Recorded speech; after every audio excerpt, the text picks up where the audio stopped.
Nous sommes au cœur des Carpates, dans le parc national de Piatra Craiului. Ici, les forêts ont disparu sur des versants entiers. Rien qu'entre 2004 et 2007, près de 300 hectares ont été coupés. Les dangers sont multiples, incendies, glissements de terrain et surtout périls majeurs pour la biodiversité. Un crime pour les militants écologistes.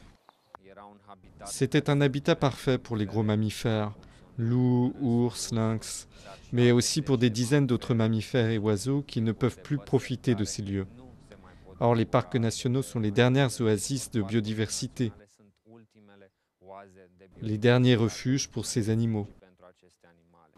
À l'origine de cette déforestation, la rétrocession des terrains à leurs propriétaires après la chute du dictateur communiste Nicolae Ceausescu en 1989.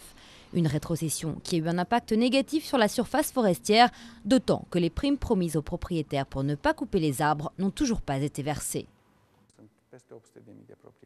Il y a plus de 800 000 propriétaires privés de forêts maintenant. Surveiller 800 000 personnes, ce n'est pas facile.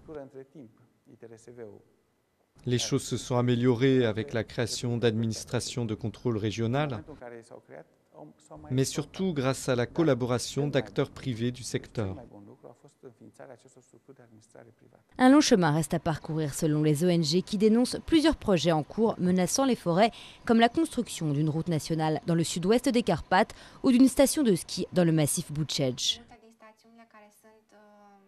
Pour beaucoup de stations de ski planifiées, les déforestations nécessaires sont importantes, y compris pour les bassins de rétention d'eau pour la neige artificielle. 15 000 hectares doivent être reboisés cette année en Roumanie, mais il faudra attendre 80 ans pour que les arbres plantés aujourd'hui forment une forêt mature.